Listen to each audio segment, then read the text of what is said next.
Voici ici un produit qu'on voit tout à fait s'intégrer dans le smart grid chez les particuliers qui ont des panneaux solaires sur les toits. Cette batterie là, elle peut stocker 10 kWh. 10 kWh, c'est à peu près la consommation quotidienne moyenne d'un foyer de 4 personnes, qui ne seraient pas chauffés en électrique.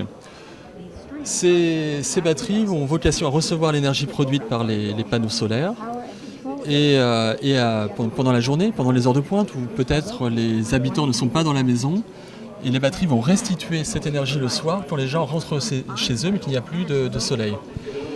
Et l'idée de ce fonctionnement, et c'est là où le concept smart intervient, c'est l'idée que l'exploitant du réseau électrique peut piloter à distance ces batteries et décider quand les utilisateurs vont utiliser cette batterie pour eux-mêmes, quand le réseau va récupérer l'énergie de cette batterie en support au réseau.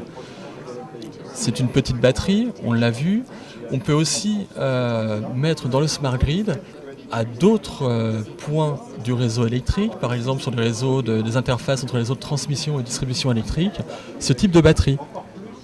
Ici, on parle d'une capacité de stockage de 560 kWh.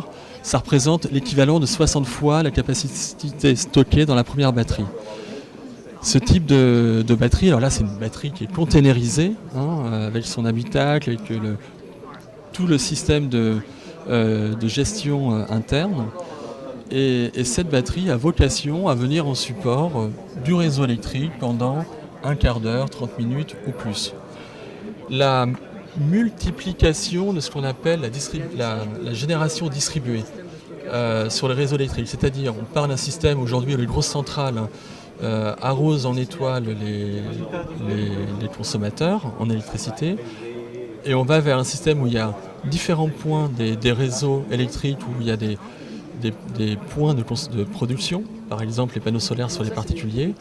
Ça change complètement l'approche de la régulation dans les réseaux électriques, et le stockage tampon est un moyen qui permettra de permettre cette régulation sur les réseaux.